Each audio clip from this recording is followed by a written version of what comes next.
the only ones, technically. There was like 999 others, but... Hey y'all, it's LJ here, owner and founder of Smart Moms Plan Disney and Smart Moms Travel. We are so glad you're here for another episode of the Smart Moms Plan Disney podcast. Now, here's your host, Allie.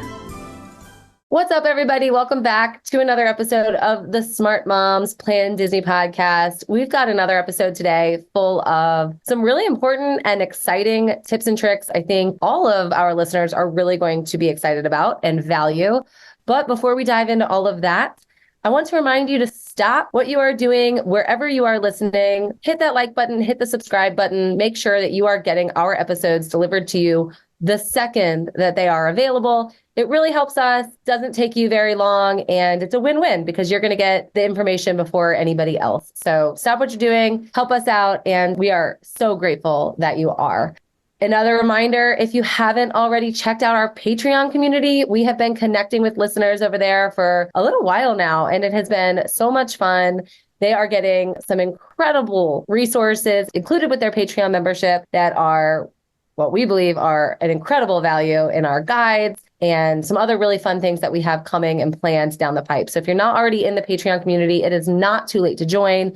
Check out the link in the bio. Make sure that you get yourself in there and get part of the fun. Today's episode, we are diving in to crowds at Walt Disney World. As a travel agent, the one thing that I hear the most, when can I go that it's not going to be crowded? And today I'm here with Katie and Karla. Hi, guys. Hello. Hello. And we are going to talk about it. We are going to dive in and really find the answer to the question, how can I still successfully go to Disney World when it's crowded and still feel like I accomplished what I set out to do?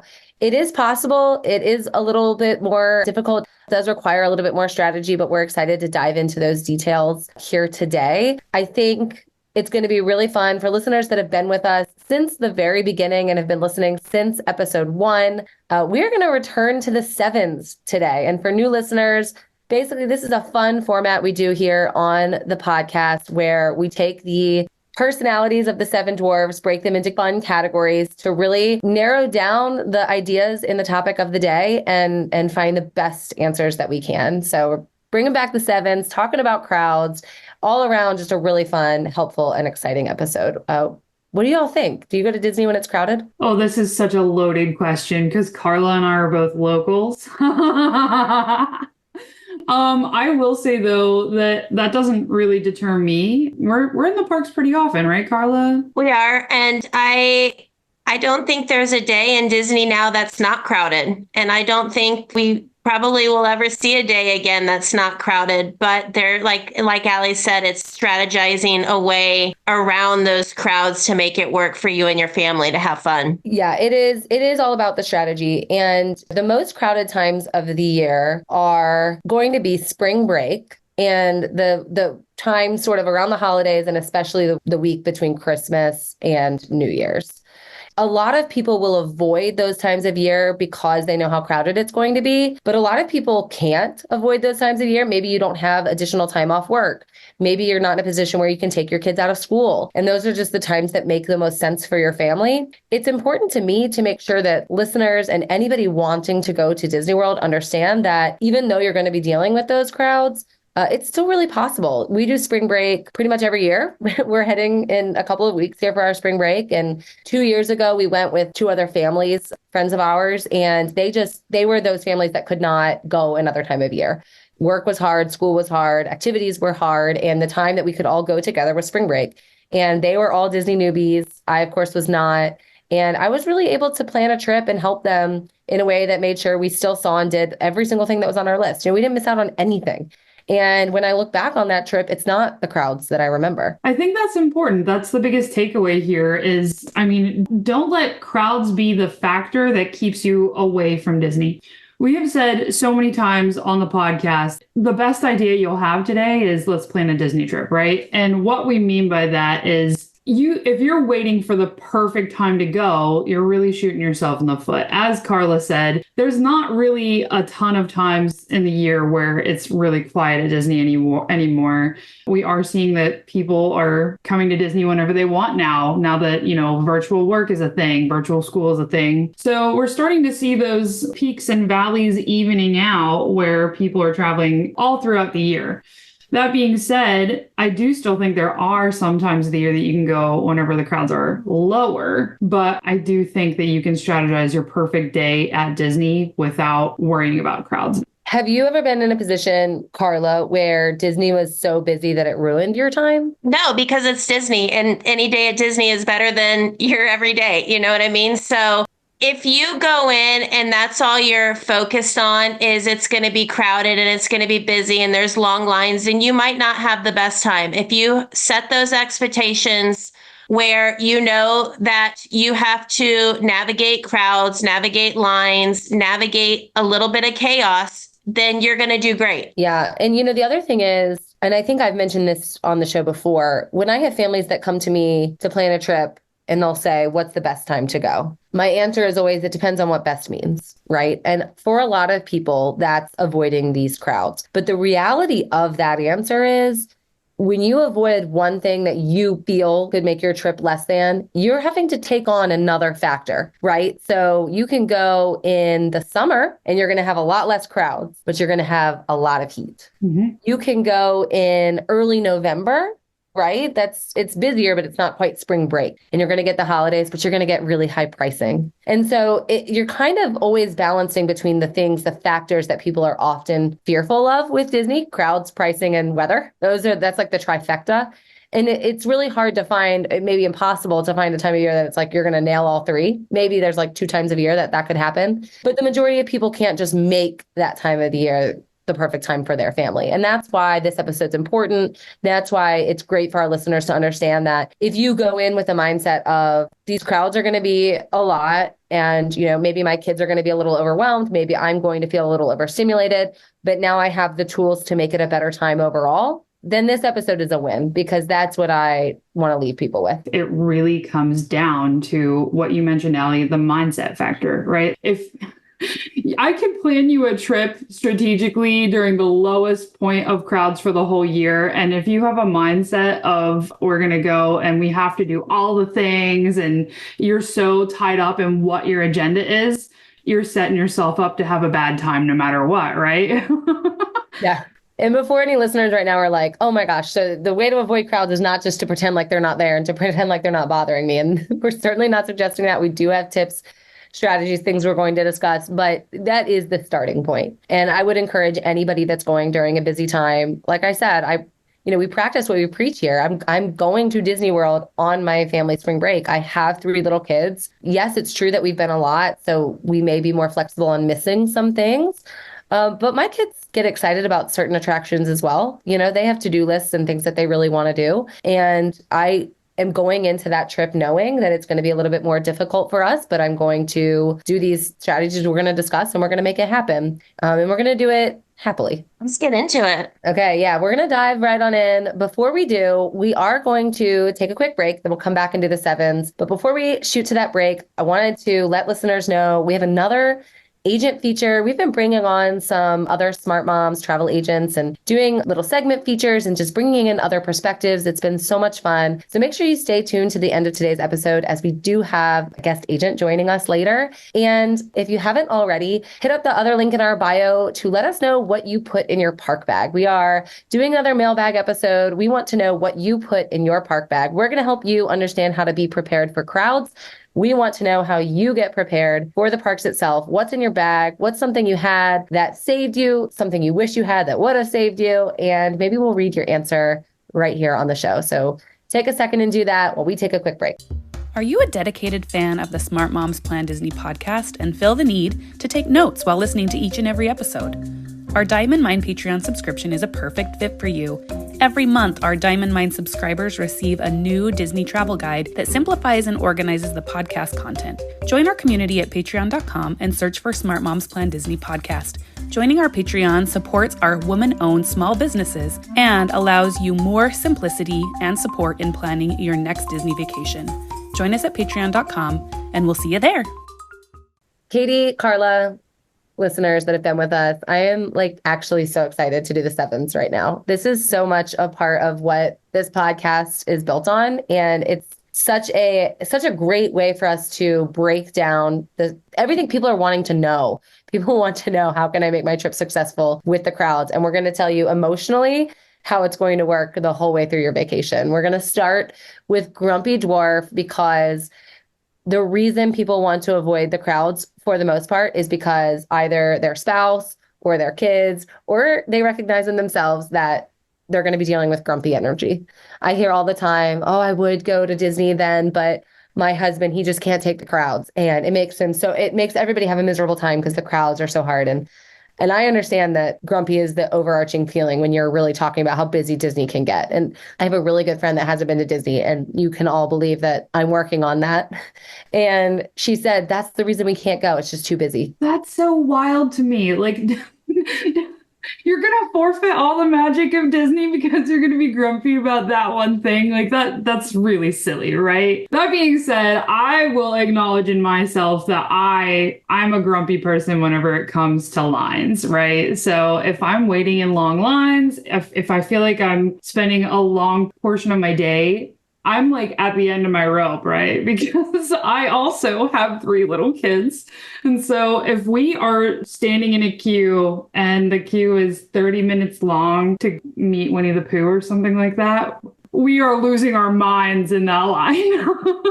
So I have to do a lot of strategizing on my part to figure out how am I going to make lines manageable for my kids so that I myself am not losing my mind because they're having tantrums. That can ruin your day, but there's also ways to combat that. While long wait times do make me really grumpy, I would say that they have the Disney Play app. That's another feature you can do in line. There's a lot of queues at Disney World that are very interactive, or they have the Disney Play layered on top of it. It all comes down to how you are going to strategize managing that, right? Well, what's cool about breaking this into the sevens is we avoid crowds because of the lines for the most part. And because you see the pictures all over social media of the wall-to-wall people, right? Mm-hmm. And you're like, I would never want to stand in that. And when I see those, I'm like, that gives me a lot of anxiety as well. As somebody that goes during that time, I get it. It can be really super overwhelming. And if you haven't already listened to the Animal Kingdom itinerary episode that we released, make sure you go back and listen to that, because I talk about an experience I had with the Festival of the Lion King and not getting into the show. And that was over spring break, and the line was wrapped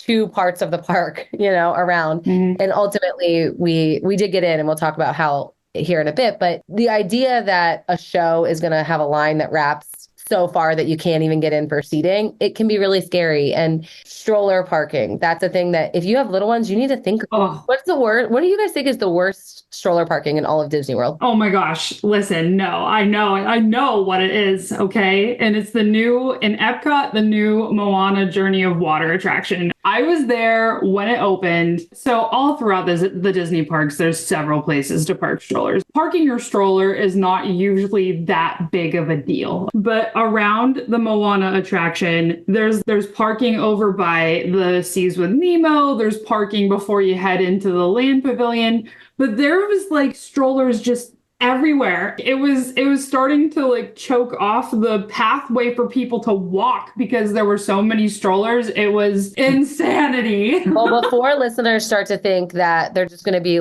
in stroller driver's ed when they go to Disney World, this is an important time to tell you that Disney actually moves your stroller. If you illegally park your stroller, they will move it to the nearest stroller parking. My least favorite stroller parking is also the one over by the Seas with Nemo, because there's not really much shade over there, and it's a really large area, and usually it can be really hot, and I'm trying to find my stroller and I get really frustrated. But Disney, even when you're parked, because they try to keep their systems really clean. And so they try to make available stroller parking like the front of the area. They will move your stroller even if it's already parked. So you could go and come back and it could be elsewhere. And before that frustrates you, just know that the goal is to make life overall easier. They're not going to move it completely out of the area. Tie a balloon to it, you'll find it really easily. I have lost my stroller before in Magic Kingdom over by the People Mover. I've lost my stroller. I parked it in the wrong spot. I parked it over by the ECVs there, and you can't park a stroller by the ECVs by the People Mover. It has to go over in front of my favorite attraction, the Carousel of Progress. There's so much room because there's literally no lines. Oh, come on, Karla. Come on. The number one strategy if you go to Disney during the crowded season is just to make sure you ride Carousel of Progress. The one thing you won't have to wait for. All day long. That's so savage. What I love about this episode is these are the fears that people have. They're like so scared to go to Disney when it's crowded. And it's because of the long waits. It's because of the wall-to-wall people. I don't know that they've thought about the stroller factor, but we've just, unlocked a new fear in our parents with young children. So you have that to think about. These are the things that when they're valid, I want to validate them. But what's really fun is we can toss grumpy aside. Like, what if I said, we can help solve all of those things. We can help solve those things that make you grumpy. We can't take the people away, but we can make it feel less overwhelming. And that's, as we move through these, what we're going to do. And I think that's what's making us using the 7 stay great. So let's toss grumpy, right? That's why you're grumpy. We get it. And it's real. Getting your dining reservations probably going to be a little bit more tricky because a lot more people are eating. That's true. So you have to really be prepared for that. So let's move then right from grumpy into happy. How do you keep your happiness? How do you maintain joy during peak season while it's really crowded?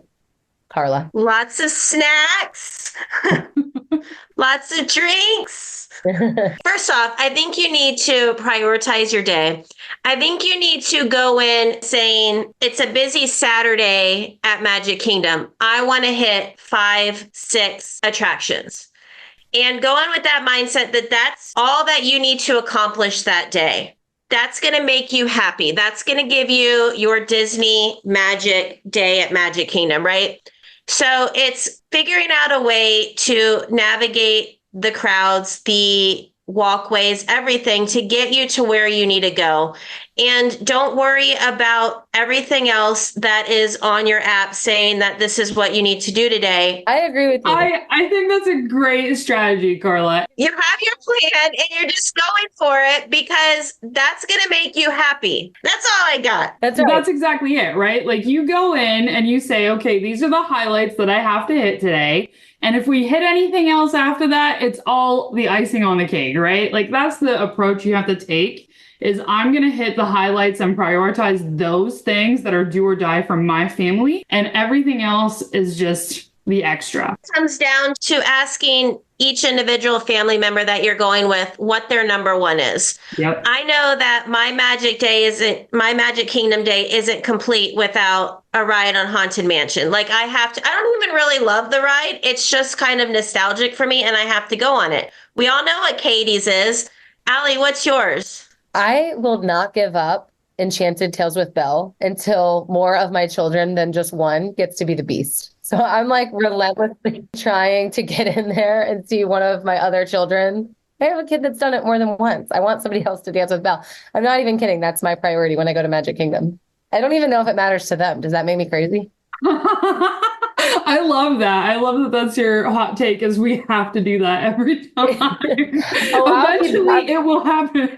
My kids are going to be 16. I'm going to tell my son, you're dressing up like the Beast because you're getting picked for this thing. before you are an adult, you're getting picked to dance with Belle.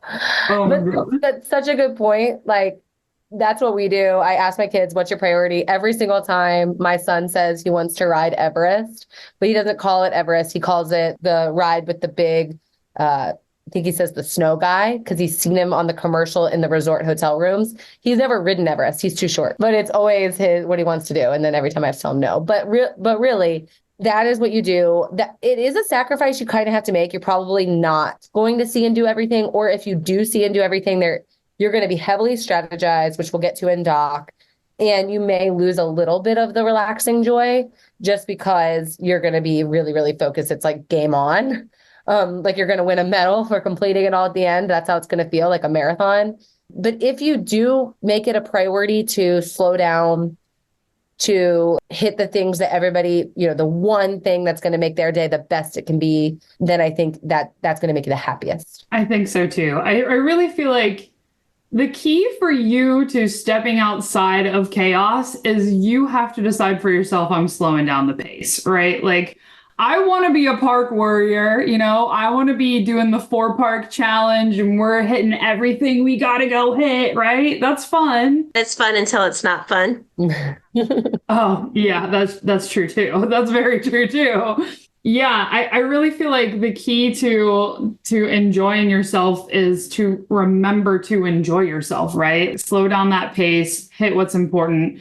And maybe you hit the things that aren't necessarily the home run hitters every time too. Maybe you decide, okay, this is the time that we're going to slow down and let the kids go play in the Casey Junior splash pad. I'm the kind of person that I don't usually let my kids go play in the splash pad. But if it's a crazy day in the parks and I don't want to go stand in a line anyway, okay, kids, let's go play in the splash pad today, right? Let me ask you this. If you're thinking about a magical memory with your family, is it usually the ride you hit or is it usually something outside of a ride? For me, it's seeing my kids' face. We always talk about that, whether it's, at a show, it's at a fireworks. Some of my most memorable moments has been, when my kids like conquered a big ride. I have a little bit older kids, but they've always kind of been a little hesitant to ride some of those bigger coasters and stuff. And finally this year, they have actually conquered all of them. So seeing their little faces after they've done it, those are some of my most recent memories that I love. Listen, I have to share this. I'm laughing just thinking about it. Karla's here talking about how it's really important to her that she gets to have this moment of conquering big rides with kids. And Karla and I go to the parks pretty often with our kids. Karla took my 2-year-old Tally on her very first coaster ride when my husband and I were on Tron. Oh my God. Oh, it was so great. I was so happy. It was like a mini date for my husband and I in the parks. But we have this picture of Tally where Karla's sitting next to her on the Barnstormer. She was just tall enough to ride, and she is and she looks like she's 45 in fear for her life. It's hilarious. The video is so funny. Greatest. I have to put it on the interwebs. And that's the Barnstormer. Yeah. It was so funny. We died laughing at that. Actually, we still do. It pops up from time to time. We do. It's so funny. And at the end, she's like, what happened? Yeah, what happened? Yeah. I think record, your other 2 little ones said that she had been on it. So I had no idea that she hadn't. That's so funny. The moments that are unplanned are, whether you're there during a crowded time or not, going to be what steal the show for your family anyway. Happens every single time. And so that can happen crowded or not. Enjoying the parts of the parks that do not require lines, allow yourself to do that, and don't talk yourself into thinking that that's going to make your experience less. It really isn't. I also think planning dining, sit-down dining is a good strategy during the times when the park, a good way to make yourself happy, because if you've waited in line all day and then you have a dining reservation, you're not going to have to wait in line for that. You're going to be guaranteed to sit down. They're not going to turn you away. They're not going to tell you it's going to be an hour. You're going to have a good meal. Nice way to make yourself happy as well. So the happiness is still there. It's crowded. We stood up at the train station, which if you've listened to our Fantasyland drafts is the Magic Kingdom Main Street thing that I drafted and won that draft with. So go back and listen because it was great fun. But you can stand up there and look at the castle. And over spring break, I have some great pictures of my kids up there, and the background is just sea of people. But when we were down in it, it really didn't feel that way. And it's really not the thing we remember. Yeah, I agree. I actually took Katie up there for the first time. I think it was her first time up there. It was. I was like, this is my spot. This is like when you're looking down Main Street, you see everybody they're like ants. The ants marching down Main Street. And it's just like, I don't know, it's great. It's $1 million view. You all have told 3 or 4 stories about how you have made each other happy at Disney. Yeah, look at us. This is the problem of living in the Midwest. We need you to move on down, huh? Well, I was going to say too, Allie, to your point of make a dining reservation, can we talk for a minute just about Epcot festivals? Because recently we were just at Festival of the Arts, and that's my favorite festival, but it's also the shortest festival of the year. It's a little bit over a month, right? Every time we went, the crowds for everything, for every festival booth were like, I don't feel like waiting for this anymore. They were pretty bad, right? So that was another thing. I'm not doing the we're hitting every booth around World Showcase. I'm saying I'm going to pick one or two things from World Showcase that I really want to go get. And we make a dining reservation at Epcot. I know that most people don't do that, but I know that that's going to give me more joy in my day, that I'm not having whiny kids, that I can say I didn't wait all day long in different lines in every different country. I'm like, I'm just going to make that dining reservation and be happy. I think that's a good segue to move into Doc, because we're touching on these strategies now, and I would like to dive into them so that we can leave our listeners with them and continue discussing them as the episode moves on, because that's what it's really about. It's knowing how to take that grumpy energy, use the Doc strategy to bring on the happy joy. And so, the first one I think we can say is planning your food. So getting the dining reservation so you're guaranteed to sit like we discussed, but also understanding mobile order. My friends that went with me 2 years ago on spring break that had never been, that I mentioned, they flat out said, if you hadn't been with us, we wouldn't have been able to eat this whole trip. Like we all would have been hungry, and then we wouldn't have known what to do because we wouldn't have realized we needed a reservation to sit. All of the mobile order times would have been gone, because during peak season, that's what happens. You go to order lunch when you're hungry, and the next time is like 3 hours away, or an hour away, and it's too far. And so planning your meals, because my oldest daughter and myself really get so hangry. And when I feel mine coming on, I can just look at my wife and say, I'm getting hangry. It's like a Snicker commercial. I'm not myself anymore. I'm outside of my body at this point, and I will not be able to function unless somebody feeds me. And I'm too hungry to even figure it out myself. So I need you to figure it out. I love that. Wait. What Snickers body do you turn into? Like, who's your hangry? Like you. Like witty and cutting. Oh my gosh. Throwing shade. And so I'm like so hungry. And no, but really, you're one of my favorite people in the world. I turn into just like a bear. Like I'm just aggressive. And so you have to plan your mobile orders early. You want to say, okay, in 2 hours, I know my oldest daughter is going to need to eat. And if she's not eating, she's going to be crying, she's going to be complaining, and it's all going to be because she's hungry. You can actually go in. I know it's not necessarily ideal because you don't know what you're going to be craving in 2 hours, but it is the smartest strategy. Go ahead and place your mobile order way in advance so that the second you even feel the hunger on, our mobile order is going to be ready soon. And you can start heading that way and start working the direction of the food you order. I literally ordered my lunch at 8:30 in the morning, not to pick up at 8:30, but to pick up at 12:30. Mm-hmm. Yeah, especially for those Woody's Lunchbox tarts. I have to come back here and redeem the Woody's Lunchbox tarts after our snack episode because I love them, but I cannot believe that you all don't love them because they're my favorite thing in the world. But I do, especially for Woody's Lunchbox, that's usually the quick service that books up really fast throughout Disney, right? Like that's usually the one place that everybody wants to take their kids to go eat. I mean, Roundup Rodeo, people want to go to as well, but I feel like for the one quick service place in Hollywood Studios, it's usually going to be Woody's Lunchbox. So we do end up booking our tachos and our grilled cheese well in advance. Yeah. And I know for some listeners that feels like that's too much planning. I don't want to do that. This is just turning off crowded times more for me because I don't want to think that far in advance. But I'm telling you, it sounds more everything about Disney, in my opinion, sounds more complicated before you do it. I really feel like you're listening to this podcast if you're not really like wanting to plan your day somewhat. Yeah, that's true.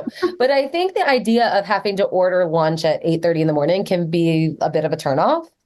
I just think that, again, things seem more difficult about Disney before you actually do them. Like every time somebody asks me about Genie Plus, which now we're going to talk about, if you're going during peak season, Genie Plus absolutely has to be part of your budget. It just does. It's going to make your day easier. If you have ambitions of riding and seeing and doing, Genie Plus needs to be part of your experience. And whenever people ask me about Genie Plus, I direct them back to our episode, which is full of helpful information and strategies about Genie Plus, but they get very overwhelmed because there's a lot to keep in mind. And when you are sitting there and you're ready to make your first selection of your first Disney vacation ever, it is really kind of scary and your heart does really race. It's kind of crazy.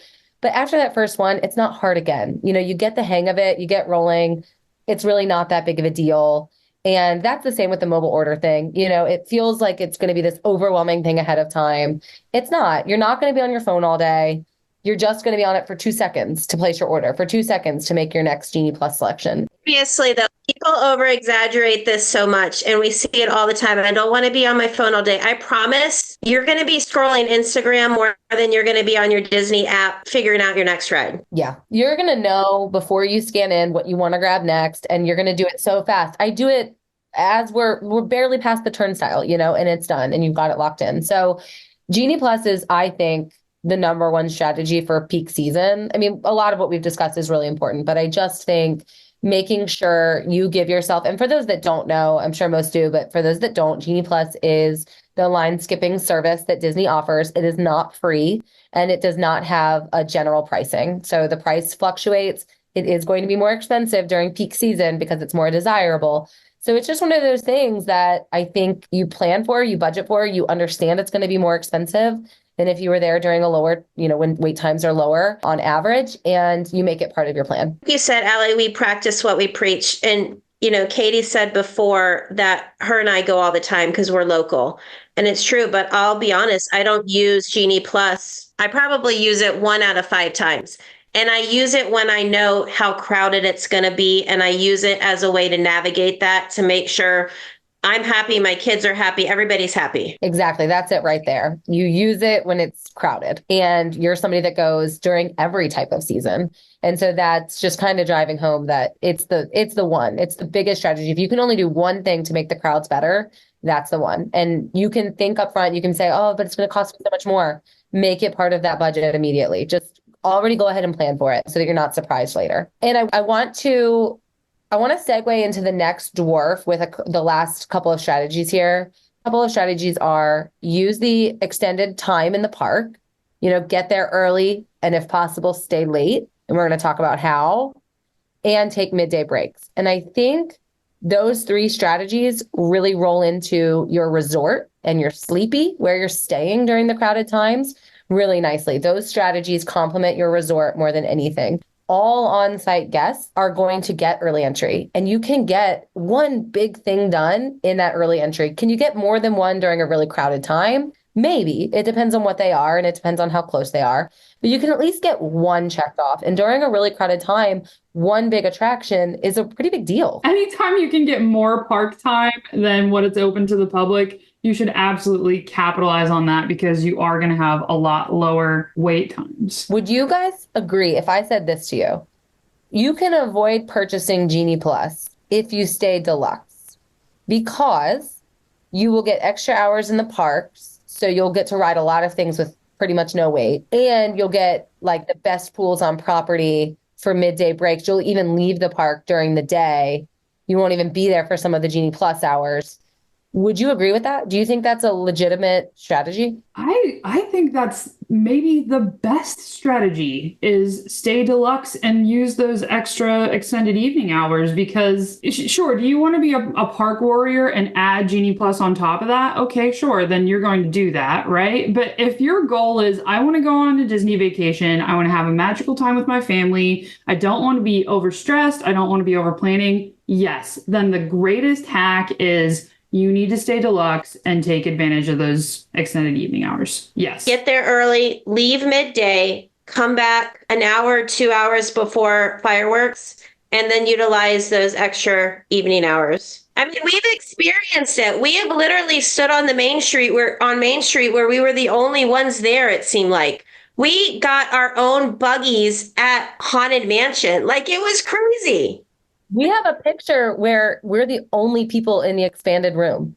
Like the extending room in Haunted Mansion, we're the only ones in there. We're the only ones, technically. There was like yeah. 999 others, but Good point, good point. But the saying Deluxe and Sleepy, when we're talking about Sleepy and peak season, the thing is, pricing is a little higher in peak season. So I understand if it extends you out of budget. However, there are really amazing promotions going on right now in March, spring break season. And I have been able to help families get beach club, boardwalk, prime resorts and locations in moderate price ranges. I'm talking $200 off a night. Yeah, it's great. I'm seeing at some of these really, it's great. You can't always bank on that, but when available, you can capitalize on savings. And then you have Stormalong Bay to go back to, the best pool on property during the day when it's really, really crowded. I just think putting a lot of stock into where you're sleeping. It's not just a resort when you're there during peak season, because you're going to want to take time to enjoy it and escape the parks. So you want to be somewhere that fills you with relaxation. And I get it. The parks are thrilling. Riding the attractions, experiencing all the thrills, that is great. And that is what Disney, that's what you feel like you're going to Disney for. And for any Smart Moms travel agents listening today, our hidden Mickey will be thrill. But there's a lot to be said for knowing that you have somewhere that you feel great about midday and then capitalizing on the evening hours. So I think Sleepy is a huge part of your strategies, your dock, when it comes to crowded times of the year. Can I say too, another sort of sleepy/dock strategy whenever it comes to, managing those crowds is, when are you going to plan your rest day? Let's say you're going for a week, and let's say that you have 4 or 5 days of park tickets and you are planning on having a rest day.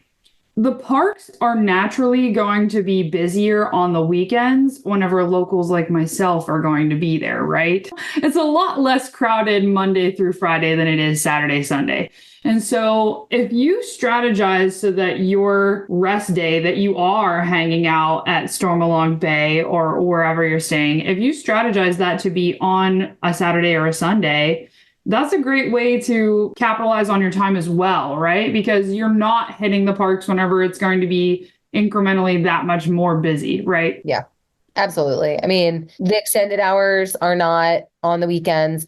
Typically, we did go kind of on an off season together, and we got to go to after hours at Hollywood Studios, which is not typically one that's offered. And that was actually on a weekend, but that's a more rare and isolated experience. And planning to enjoy your resort and planning for your resort to be a place you want to enjoy is important during peak seasons. Can we address too, like, Allie, you started talking about, people are planning their Disney trip to go to the parks, right? Whenever people are imagining, I'm taking my family to Disney, they're thinking, I'm going to ride on Dumbo, we're going to watch the fireworks at the castle. That's what people are thinking about. If you aren't thinking ahead about how am I going to really relax and enjoy this vacation, and you're not factoring in what resort you're staying at, you are leaving a lot of the magic and the wonderful parts of Disney on the table. We've said before, like, if you stay on site at Disney, any Disney resort is great. They are truly great. I believe that full-heartedly. However, there is a difference. There is a step up whenever you're staying deluxe, and you can be like, yep, I'm staying at Beach Club and we are steps outside of Epcot's entrance right now. Or you can say, I'm just going to go schedule myself for a massage at Senses Spa, and I'm already staying at the Grand Floridian, so it's right there. Like, there is just another element of you enjoying your trip in staying in those deluxe resorts. Yeah, exactly. And I completely understand that it's not always attainable, and there are ways to strategize crowds. You don't have to stay deluxe to manage the crowds, but this is a best case scenario, maximizing all of your resources and tips to make it a better experience. Mm-hmm. Let's move into Sneezy, our avoiding, why do we avoid? And I think this whole episode is about avoidance, right? Yeah. People avoid crowds, and we're trying to explain how it can be a better or a different looking vacation if you strategize around them instead of just avoiding it altogether. And I think what people avoid when it comes to crowd management is just sort of a nutshell of everything we've already said, right? Manage your expectations. Know that it's not going to be a run from attraction to attraction type thing, and know how to combat that with Genie Plus, with extra eating hours with early entry, things like that. And of course, knowing that, I always tell people will just flat out blanket say to me, is March a bad time to go? And I keep going back to March, but we're really talking about all the crowded times. But just to me, that's one that pops out. I could also say, people say, what's it like to go to Disney? Is it a bad idea to go the week between Christmas and New Year's? And my answer is, if it's your only time, no, it's not a bad time to go, because a day at Disney is better than a day not at Disney. And taking a trip to Disney is better than not taking a trip to Disney. Yep. Of course, if you can strategize a different time and maybe heat doesn't bother you, then do it. But this episode is about having to go when it's crowded and understanding that that's not a bad thing, that it can be a thing that works for you. Yeah. And that sneezy altogether, avoiding Disney altogether, like my friend, just because you're nervous about crowds, really shouldn't be on the table. Really shouldn't be an option. If you told me, Katie, this is your once in a lifetime Disney trip, and you can only go the week between Christmas and New Year's, am I going to be like, no, I think we're going to pass because it's not going to be the most ideal for crowds? No, that would be so silly, right? So many people are thinking about Disney someday, maybe in the future, because they're waiting for the perfect conditions for their trip. Listen, Disney is great no matter when you go. It's Disney. Completely. Yeah, it absolutely is. And that's sneezy altogether. And this episode should just be out the door. But a good way to segue into then bashful and talk about bashful is to say, if you are just sneezy about the idea of going during a crowded time in general, then, people are a little, probably embarrassed might be too strong of a word, but hesitant might fit better. Hesitant about going during the crowds because they feel like they just don't know the answers. And maybe they haven't listened to this episode of the podcast yet. Your best, in addition to listening to this and utilizing these strategies, your best resource to battling your bashfulness about going during the crowds is using a Smart Moms agent. Completely agree. We have so many resources, so much insight that we can offer you. If you're working with a Smart Moms agent, you truly are in good hands, because we really do our due diligence to know everything that you need to know to make your time the best possible. Yeah, we've got receipts, proof, timeline. If you're not living in a bubble, then you know what I'm talking about. But we as travel agents, we have resources, we have guides, we get your ADRs, we have freaking everything. And it's free. And people are so bashful and nervous to use one because they think there's like a hidden charge. They think that we're going to turn around and charge you a fee or not want to answer all your questions. And you couldn't be farther from the truth, because we are free and we have so much to give you. We have all the tips, all the tricks. Everything you hear on this podcast, probably any Smart Moms travel agent could repeat. And it's just, why wouldn't you utilize a free service and help you have the best, happiest time at Disney? It makes no sense. Yeah. Yeah. Don't be bashful. Use your agent, get your resources and get your money's worth. It's built into your cost. You're paying for it whether you do or not. Do you guys even watch Bravo? Do you even know what I'm talking about, Katie? Nope, I'm clueless. No, she doesn't. Katie does live under a rock. Completely. I do a little bit, yeah. Yeah, Katie doesn't know. Well, I want to then move into Dopey and just talk about the silly mistakes. We're going to round out our sevens here. And hopefully people are feeling a little bit more confident about just taking the trip when it makes sense for your family and stop worrying about the other factors, that trifecta, the weather, crowds, and all the things that we talked about, and price. Crowds specifically, if it's the time you got to go, go. I just had a family that was there over New Year's, which, by the way, is bucket list for me. And I've mentioned that here on the show, is to watch the countdown at the castle. And I just had a family that did it with so many kids. There was like 4 families of one family together, 9 kids under age 8. They said it was the best experience of their life, and they were by far there in the busiest time of the year. Just more proof that it's possible, and not only is it possible, it's probable that you will have a great time, even though it's crowded. And the silly mistakes you can make are getting caught up in the thinking that it's too hard, that you can't strategize for it, that you're going to be miserable, that your husband or wife are just going to complain the whole time and your kiddo can't take the crowds. Bring some activities for them to do in the line. Like Katie says, bring some pixie dusting to pass out to people. Make them involved in the decisions. Bring some snacks for your husband. Bring him some pork rinds and some jerky. And most importantly, let the whole family be part of the decisions you're making for the day.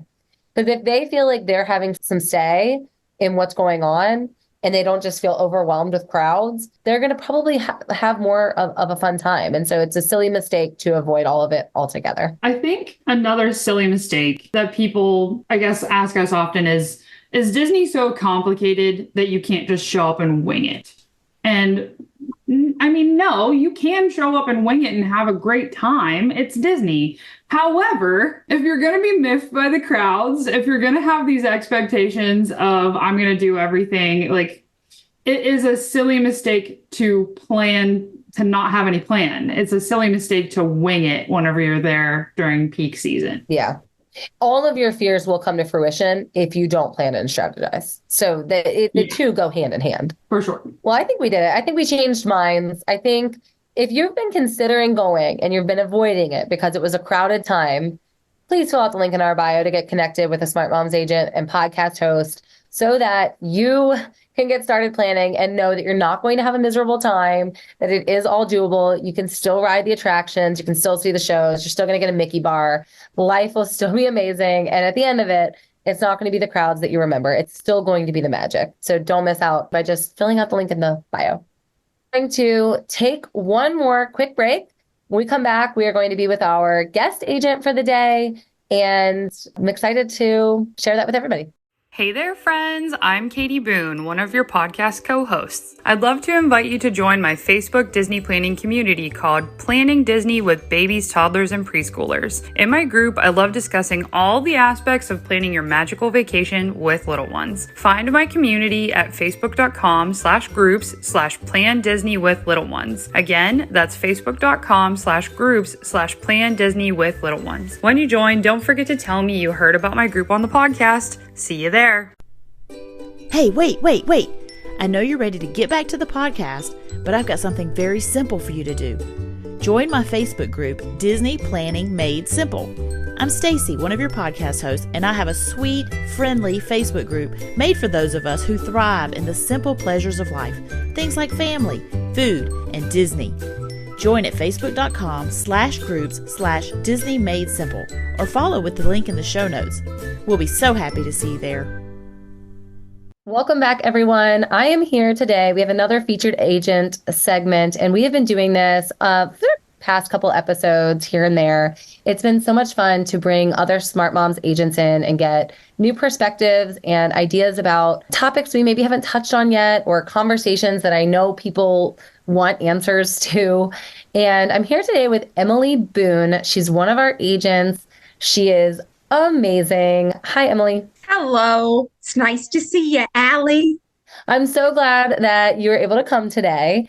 And for everybody listening, Emily is a single mom, and she is going to be talking about what it's like to do a trip with multiple kids as a single parent, one adult going with two kids. And, you know, as a travel agent, when I'm working with families, this comes up a lot and people have a lot of questions. How do you manage it? What do you do? So tell me a little bit about your kids, Emily. How old are they and how often do you take them by yourself? So I've been traveling with my boys by myself since my youngest was actually a solo child at 6 months old.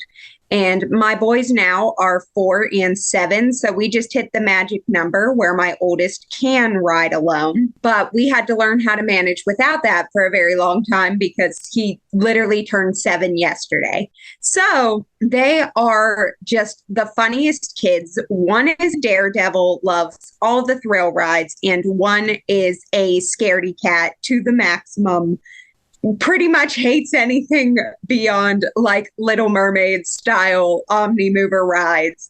And so that makes for a very complicated dynamic for me because there's a lot of play that comes into it with making both of them happy. Yeah, that would be really complicated. Like, is it complicated? Because how do you make both of them happy? Especially you said your 7-year-old just hit the age requirement to ride alone. What do you do when your Daredevil wants to ride the mine train at Magic Kingdom? And there is a height requirement and there is a thrill factor. So you're working with like a double whammy of difficulty when you have two differing kids. So I must admit that I am a bribery parent in some ways. We weigh what is absolutely necessary for them to have a great trip versus what we can skip this time because we are very blessed to be able to go often at this point. But with that being said, most of the clients I help that are also single parents don't have that luxury.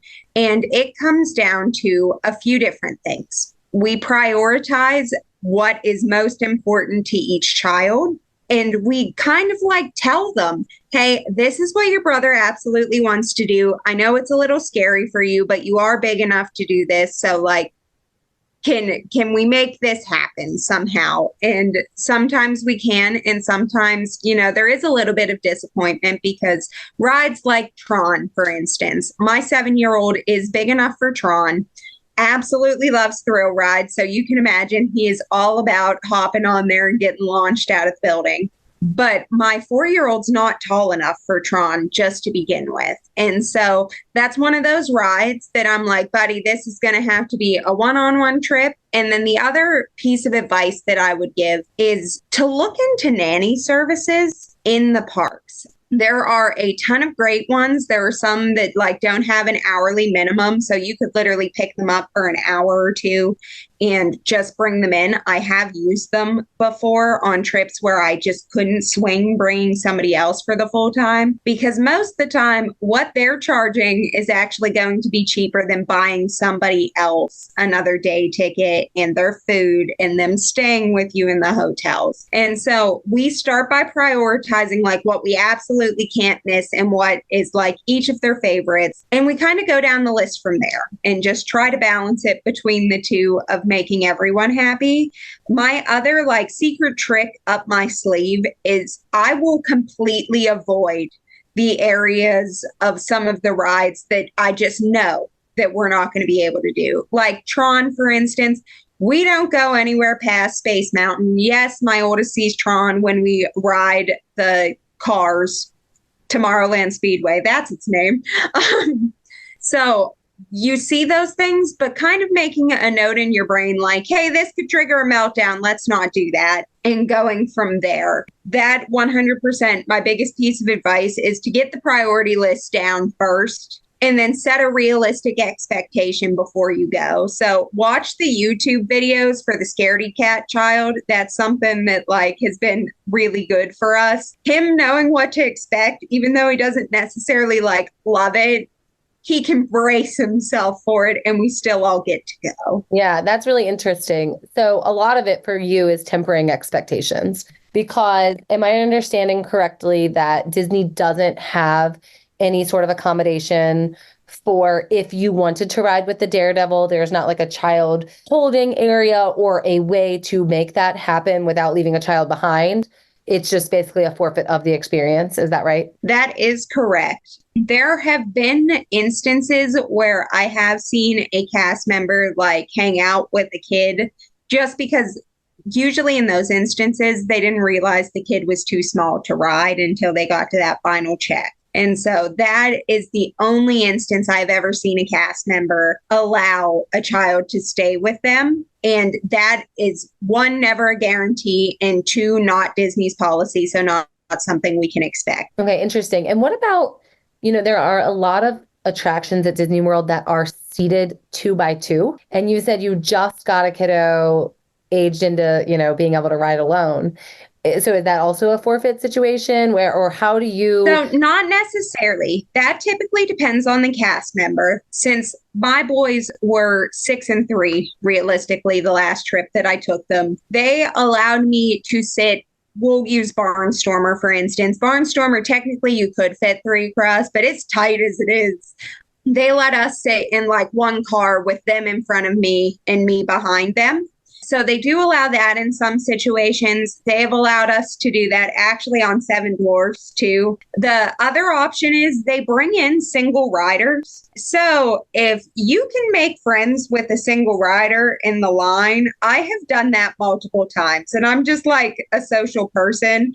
So honestly, usually it's actually another, I can't say child because they're not like little children, but it's usually like kids that are 10, 11, 12 that are riding with a family of 5 that because they are the oldest child in their family, they're the one that gets kind of shoved by themselves. So it makes them feel good too because they're like riding with a kid that's all into it with them. So that is always something that keep your eyes and ears open at Disney because everybody is just so friendly and truly just wants to be there and have a good time that I've met like some of the friendliest people traveling alone with my kids. Is it realistic to think that you could get in line for something like the Mine Train with both of your kids, get all the way to the front, knowing that one is going to ride and one isn't, and saying to a cast member at that point, this is my kiddo and he needs a ride buddy?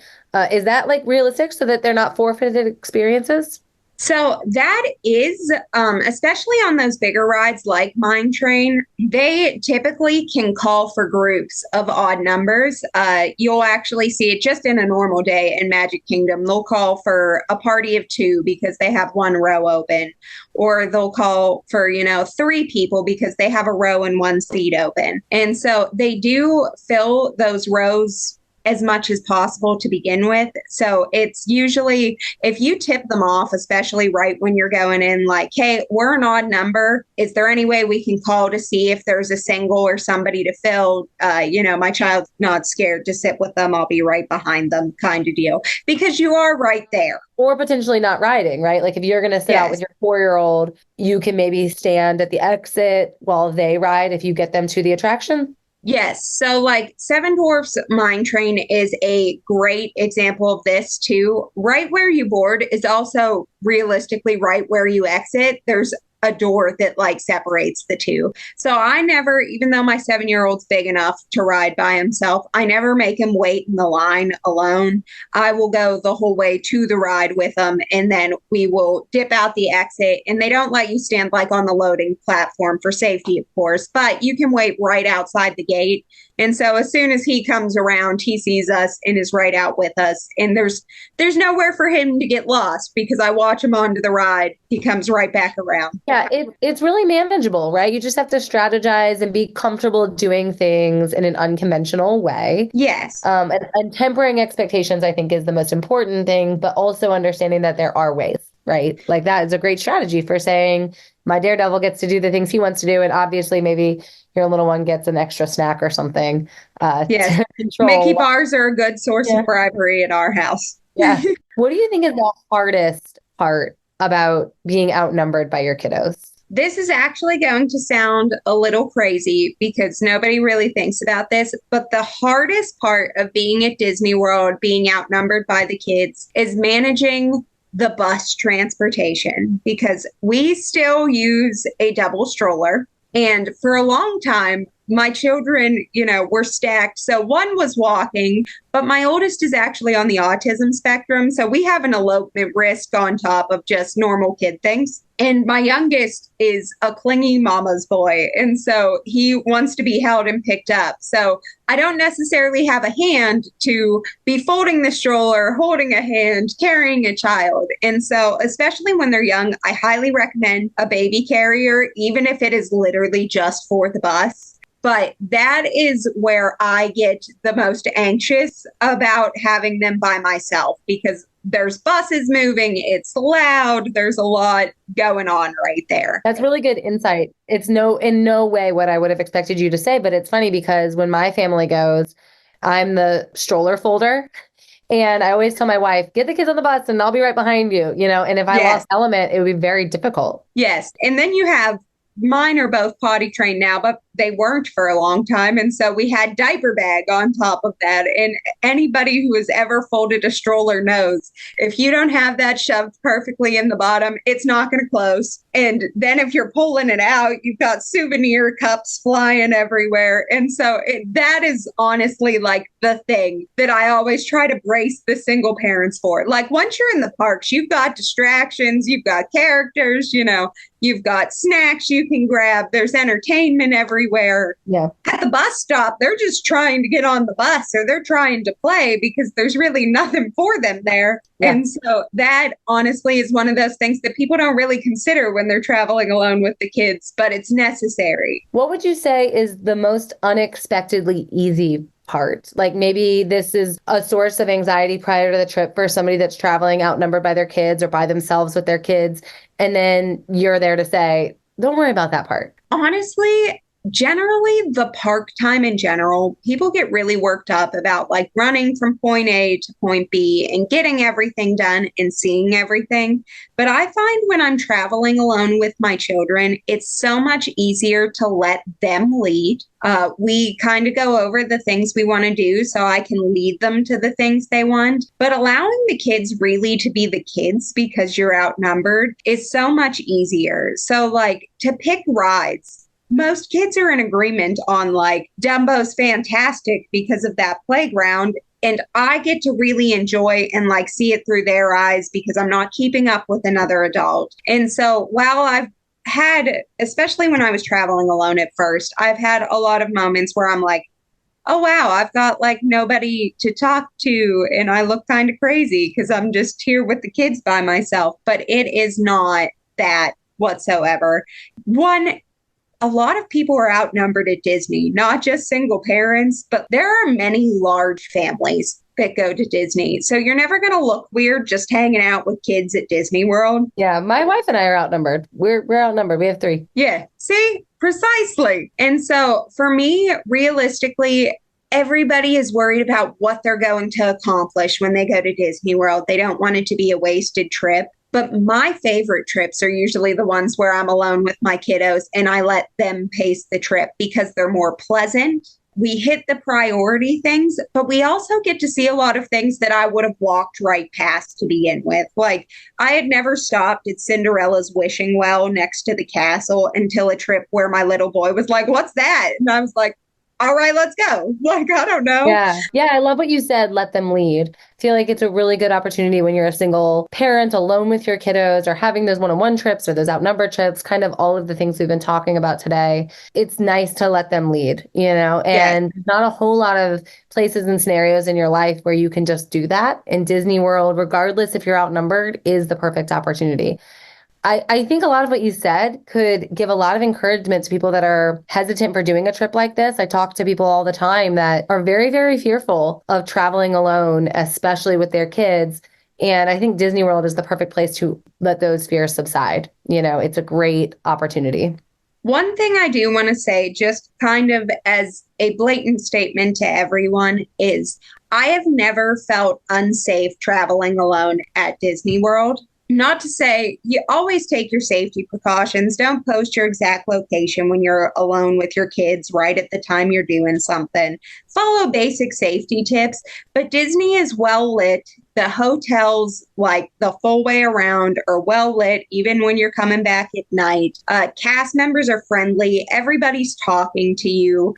I have never felt threatened being alone with my children at Disney World. And I've traveled many places other than Disney World that I have had some, kind of scary experiences traveling alone with my kids. But even down to going from the airport to Disney property is so easy now that to me, it's like a no-brainer. If I have to pick somewhere to go alone with my kids, I'm going to Disney or actually Universal too, because those properties just feel safe and secure and we stay on alert, but never let the fear of being alone with the kids stop you from making those memories. Yeah, that's the perfect way to sum it up. The fears will subside once you're experiencing, right? It's anxiety up to the point, and then it is diminished right when you are there experiencing it. That's such great insight. I want to let listeners know Emily, of course, I mentioned, is a Smart Moms travel agent. As travel agents and business owners, we rely heavily on the social media community to build our business and connect with people that want to go to Disney World. It's where we find a lot of families that we end up booking on vacations to Disney and Universal and the places that Emily was discussing. And she has built an incredible TikTok following and community. She's great over on TikTok. Her content is really fun. But recently her account was hacked and it was taken from her. Her username was changed and she's now at risk of losing. How many followers have you built up? I had 35.7 thousand followers when my account was hacked. As a single parent, as a business owner and a Disney travel agent, she worked really hard to build a community of over 35,000 people, and it's been hacked. She's locked out of it. Tell us what your username is on all social media platforms and what's going on with your account that's gone and how can people help you? So my Instagram and Facebook page and what used to be my TikTok were Those Traveling Ears. Instagram and Facebook still is under Those Traveling Ears. The TikTok community is trying to get me back my TikTok account right now. They have not done anything but change the username and get into my account. They haven't been able to access my creator funds, nothing like that. So thank the Lord above for that. As of right now, I am back on TikTok as Emily on Adventure, and we are just kind of rebuilding and waiting right now. As it stands, we don't know if I'm going to get my Those Traveling Years account back or not. We are really hoping. In Emily on Adventure, we do have Those Traveling Years listed in the bio, so you can see that it is me. We post a ton of tips and tricks about traveling alone with the kids, just about Disney, Universal, cruises in general, those kind of things. I am a certifiable goofball, and so I love to entertain people and just have fun. So I try to make that content really engaging in that way. I have a lot of families that say them and their children like to watch the things that I'm doing. And so that always makes me feel very good. So that is what I'm working on at this point. We are in a rebuilding phase. I'm really hopeful that maybe we'll get Those Traveling Years back. But if we don't, Emily's on an adventure and we're going to stay that way. Yeah, we will make sure to list all of Emily's social media accounts in the bio today. And hopefully if you get Those Traveling Years back on TikTok, you can let your Emily on Adventure, followers know. That way, if when somebody is listening to this, you've already hopefully gotten your account back, they can find you at Emily on Adventure and know that things are right in the world again for you. So take a minute and give her a follow, help her build that back up. We're all hoping that she gets in that account again because it's been fun to watch and it's so integral in her business, and we're pulling for that. Okay, we are going to wrap up. Today's episode has been all about managing crowds at Disney World in various times of the year. We're going to play a fun game of the lightning lane, Emily, where I'm going to ask you rapid fire questions as they relate to crowds. I want you to answer these not just as a general answer, but if you were at Disney on a crowded time. Can you do that? Got it. You got to do it fast. Let's do it.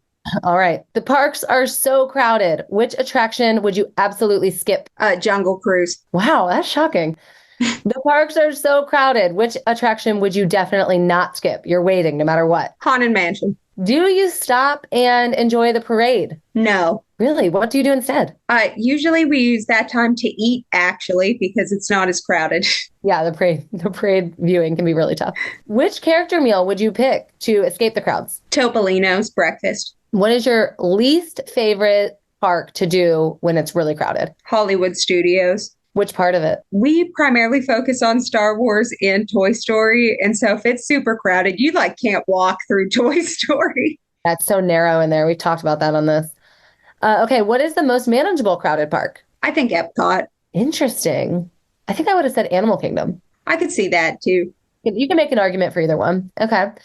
Which crowded time would you prefer? Spring break week or the week between Christmas and New Year?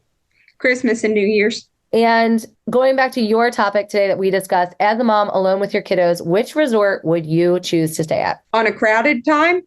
Crowded time, you're there alone with your kids. Really anything on the Skyliner. Skyliner. Just for the convenience, and it's easier with the double stroller. If it's front to back and inline stroller, I don't have to fold it. Those are great answers. Emily, thank you so much for joining us. I hope you were able to really calm some fears. Some of our listeners may have hesitations on why they may not be planning their trip with their kiddos. Make sure you, again, hit the links in our bio, find Emily on social media, give her a follow on her new account on TikTok, and help her rebuild a community that she's put a lot of energy into. Thanks, Emily. Thank you. Once again, we want to thank Emily. That was so much fun. Make sure you check out all of the links in our bios and on social media to find Emily wherever you can if you want to learn more about her. And of course, if you haven't already, drop by the link in our bio to fill out the quick form. Let us know the items that you keep in your park bag that make your trip easier or would have made your trip easier had you had the items, so that maybe we can read them on the air in our mailbag episode.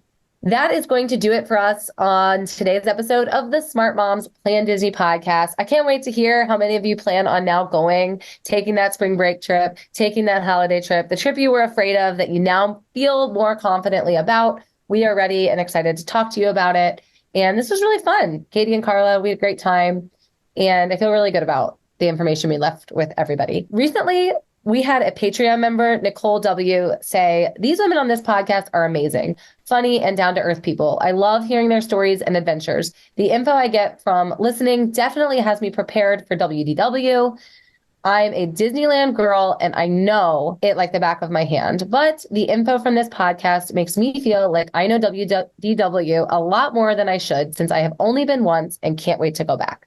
We are so grateful, number one, Nicole, that you are in our Patreon community. And number two, that through our stories, through listening, you feel like a Disney World girl. I hope that listeners feel like they've been there, that they can tackle this, that they feel really confident, and that they are getting that from listening to these episodes. That is really great. If you enjoyed today's episode, you may want to go back and listen to a couple of our originals. We have an episode called "When is the Best Time to Go? When to Go to Disney?" Might help you narrow down some of the things that we talked about today. We also discussed some of the other trifecta factors that I mentioned here on today's episode. And check out spring breakdowns, how to avoid them, our spring break episode from last year. If you got a trip coming up for spring break, you may want to hit that one. It's full of other stories and information that maybe we missed today. Can't wait to hear about your trips during crowded times, how you tackled them. Let us know on social media and in the Patreon community. That's going to do it for us this time. Until next time, we'll see you real soon.